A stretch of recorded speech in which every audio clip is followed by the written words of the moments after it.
kepada Pak Ketua, sebelum Pak silakan, Ketua. silakan. Tadi saya menunggu nih 3 wamen menjawab, menambah penjelasan. Apakah ikut menambah penjelasan yang saya tanyakan terkait dengan kredit ekspor dan kebijakan 20% anggaran pendidikan. Ini gimana nih komitmen pemerintah terkait 20% anggaran pendidikan? Ini perlu jelas ini Bu Menteri. Jangan kita melanggar Undang-Undang Dasar terus-menerus ini. Kalau melanggar enggak Pak, karena kan ada keputusan Mahkamah Konstitusi tentang mekanisme untuk penganggaran. Kami akan coba untuk terus mendekatkan kepada angka itu sambil pada saat yang sama Pak Dolvi, seperti diketahui bahwa anggaran pendidikan itu dialokasikan melalui banyak channel. Ada yang transfer ke daerah untuk terutama biaya operasi sekolah, melalui gaji dari tenaga pendidikan, melalui Kementerian Agama yang itu merupakan instansi vertikal dan untuk sekolah-sekolah seperti madrasah, dan juga untuk perguruan tinggi itu baik perguruan tinggi di bawah Kementerian Agama seperti UIN atau berbagai universitas maupun universitas-universitas di bawah Kementerian Ristek Dikti kalau sekarang menjadi Universitas Pendidikan. Kita masih punya dan untuk kebudayaan dan juga yang kita tingkatkan melalui beberapa kementerian lembaga seperti Universitas Pertahanan di Kementerian Pertahanan, berbagai. Ketua, ini Ya. biar cepat nih Bu Menteri. Penjelasan Bu Menteri sudah saya Silakan, pahami kalau soal itu. Tapi yang kita bahas ini temuan LHP BPK. Karena di dalam 20% itu ada sekian persen yang ditaruh di dalam pembiayaan yang di dalam rencana pemerintah sendiri untuk menerbitkan pembiayaan tidak dilakukan karena itu memang by design itu tidak dilakukan karena kalau pembiayaan itu terbit nambah utang itu prinsipnya Bu. Kenapa ini tidak dipindah ke belanja maksud saya? Kenapa dipindah belanja? Kita masih tahu gap antara kebutuhan pendidikan dengan biaya pendidikan itu masih gap. Kecuali kebutuhan pendidikan kita 1.000 triliun, 20% kita 1.500, boleh taruh di bawah Bu. Karena sudah selisih 500. Sementara saat ini biaya pendidikan kita pasti lebih tinggi dari 20% itu.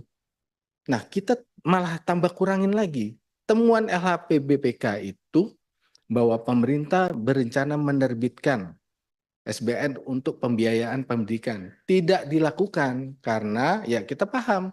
Karena kalau kita terbitkan itu nambah hutang. Nah, strategi ini yang menurut saya tidak akan bisa membuat anggaran pendidikan mencapai 20%. Contoh 2024. Ibu masukkan di biaya pendidikan 52 triliun yang nanti ini tidak direalisasikan karena akan menambah hutang 52 triliun. Gitu loh Bu. Maksudnya ke depan ini bagaimana arah kita kalau seperti ini terus sementara mahasiswa kita teriak-teriak beban uang kuliah tunggal. Padahal kalau kita kebijakannya ditaruh di belanja 52 triliun kita bisa mensubsidi mahasiswa kita yang 5 juta orang itu per orang per mahasiswa 10 juta. Jadi arah ke depannya ini apakah masih tetap ditaruh di pembiayaan atau bagaimana untuk memenuhi amanat konstitusi anggaran pendidikan adalah 20%. Itu Bu, kalau yang Ibu jelaskan saya paham alokasinya ada di sini, ada di situ, kita udah paham. Cuman yang di pembiayaan itu loh Bu, yang akan membuat 20% tidak akan pernah tercapai. Itu Bu. Terima kasih Pak Dolvi. Saya sebetulnya nanti mau mengalirnya ke sana karena mulainya dari wadah-wadahnya itu yang tidak terlepas dari keseluruhan postur APBN.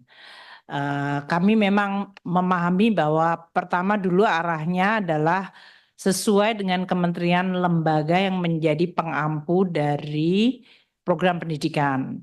Nah, dalam hal ini tentu saja kalau Kementerian Dikbud, Ristek Dikti dan Kebudayaan dan juga dari sisi Kementerian Agama. Masing-masing tentu punya program. Entah mulai kalau programnya menyangkut tenaga pendidikan, guru, kita juga tahu ada guru yang ASN, ada yang non-ASN. Bantuan yang guru ASN adalah selain gaji adalah juga tunjangan profesi guru.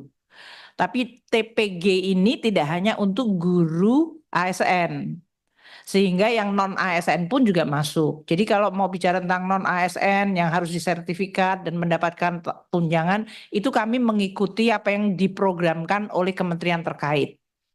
Poinnya adalah dari kementerian tersebut ingin meyakinkan bahwa tenaga pendidik yang memang sudah qualified, certified, mereka mendapatkan. Itu pun ada kapasitas masing-masing. Nah, ini kan kita salurkan melalui DAU, kalau Pak Dovi sudah tahu mengenai hal itu. Sedangkan untuk yang lain biaya operasi sekolah, kita juga salurkan untuk masing-masing. Untuk beasiswa, Kementerian Ristek Dikdasmen, kalau sekarang Dikdasmen berarti untuk beasiswa, kalau biaya untuk kuliah, Ristek Dikti. Itu mereka juga sudah punya targeted berapa dari siswa-siswa atau mahasiswa yang akan mendapatkan beasiswa tersebut. Jadi kalau mengenai apa dan berapa, tentu mereka akan membutuhkan. Sekarang dengan berbagai program yang kita lakukan, kita tetap melakukan. Itu untuk anggaran pendidikan sesuai dengan peruntukannya, Pak Dolvi.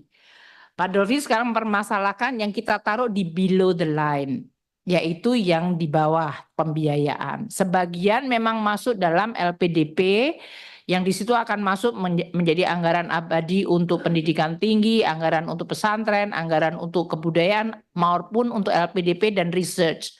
Itu kita sudah ada dan Bapak dan Ibu sekalian bisa mengundang nanti LPDP mengenai program mereka. Kita pun sekarang juga mengadjust dengan menteri-menteri yang baru untuk apakah ada arahan-arahan yang harus ditambahkan atau dipertajam. Mengenai 50 triliun Pak Dolvi tahu betul, itu adalah di satu sisi adalah size dari seluruh belanja, 20% kita alokasikan selain yang sudah clearly allocated melalui KL dan yang kita masukkan ke LPDP, kita mencadangkan sebetulnya karena kita juga melihat kemungkinan total anggaran enggak sebesar yang tadi.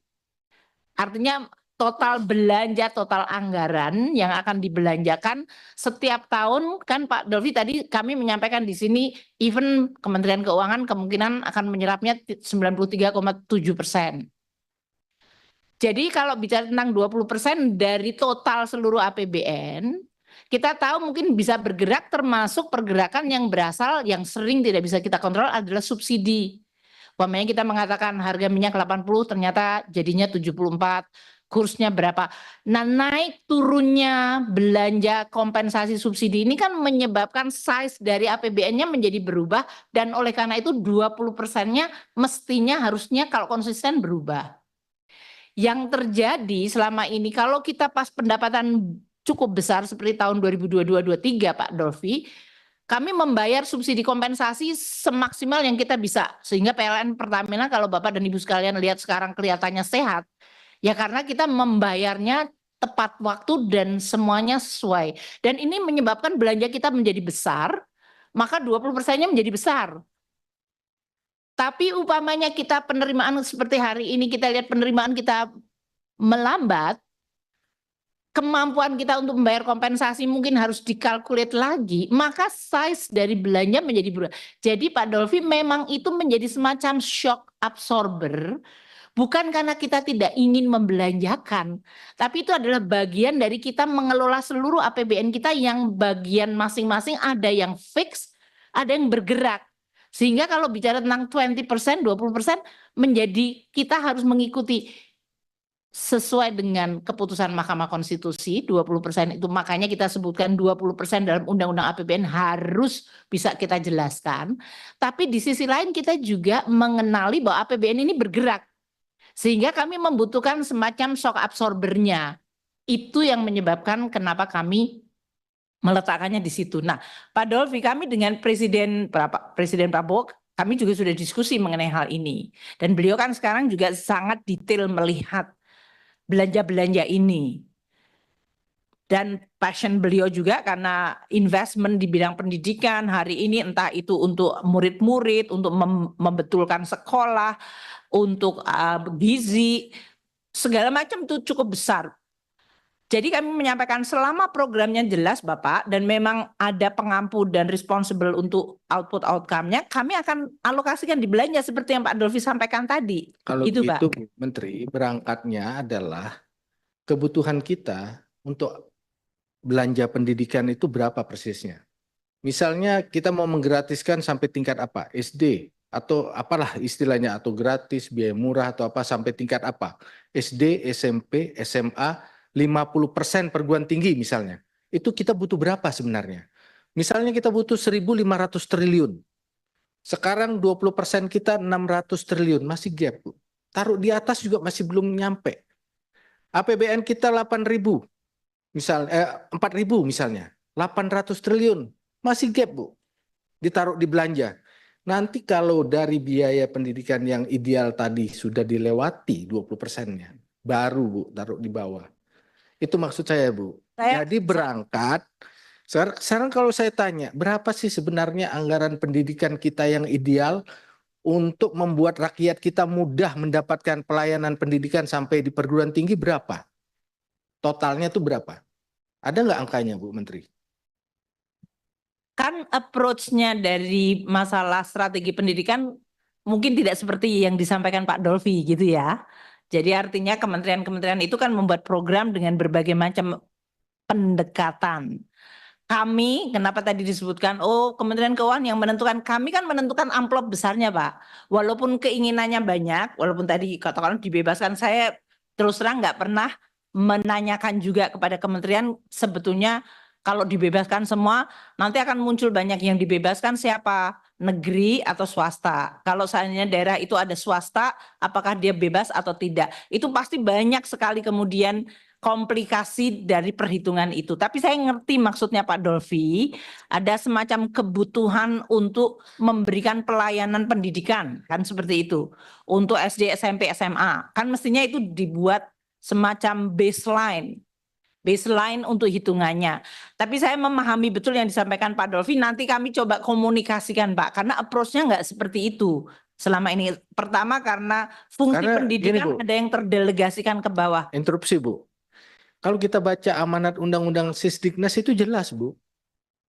Inline terhadap Undang-Undang Dasar 1945 tentang amanat 20%. Itu untuk memberikan pelayanan pendidikan. Kalau kemudian pemerintah melakukan pendekatan yang berbeda, lah ini jadi berbeda ini antara fiskalnya dengan amanat Undang-Undang Sisdiknas. Nah, di Undang-Undang Sisdiknas menterinya merasa tidak punya tanggung jawab karena ada peraturan presiden itu, Bu, yang memberikan kewenangan kepada Ibu dan Menteri PPN Bappenas untuk mengatur 20% itu untuk apa. Nah, mohon Bu ke depan, ini kan karena kita memulai sesuatu yang baru, supaya pendekatannya lebih mendekatkan kepada tujuan pelayanan pendidikan bagi semua anak bangsa yang mudah dan murah. Kalau seperti sekarang, mungkin saya tidak pernah akan bisa kuliah, Bu. Kalau saya bandingkan dengan saya kuliah dulu, nggak akan mungkin saya bisa kuliah. Nah kan ini nggak mungkin kita terus mempertahankan seperti ini. Sementara kita mengatakan SDM kita kurang, perlu peningkatan kualitas SDM. Sementara pendidikan kita tidak memberikan akses yang luas, afirmasi yang luas, yang mudah gitu, Bu. Padahal amanat Undang-Undang Dasar 20% kita punya peluang. Gitu Pak Tommy, mudah-mudahan bisa disampaikan kepada Pak Presiden, Pak Tommy. Kok bilangnya Pak Tommy, aku kan juga bisa sampaikan ke Presiden. Nah, mungkin lebih dekat Bu, setiap hari di rumah. Iya. Kan kalau Ya, oke. Tapi Pak Dolvi, saya paham maksudnya Pak Dolvi, tapi saya nanti akan coba work out ya bersama dengan kementerian yang terkait, kemudian Undang-Undang Sisdiknas, Undang-Undang desentralisasi dan berbagai macam itu tadi yang kemudian kita coba nanti di dalam pembahasan selanjutnya mungkin kami bisa menjelaskan secara lebih baik dan sesuai dengan tadi. Baik, mungkin itu Bapak yang kami bisa sampaikan. Terima kasih, saya kembalikan Pak Misbakun. Terima kasih Ibu Menteri Keuangan Republik Indonesia beserta jajaran. Beserta jajaran. Anggota Komisi 11 yang saya hormati, pimpinan, tadi sudah kita mendapatkan penjelasan yang sangat lengkap, komprehensif terhadap semua pertanyaan, bahkan juga ada pujian buat Pak Khalid sebagai mahasiswa yang cerdas. Dan Komisi 11 di Ya. bawah kepemimpinan Pak Misbakun. Ya.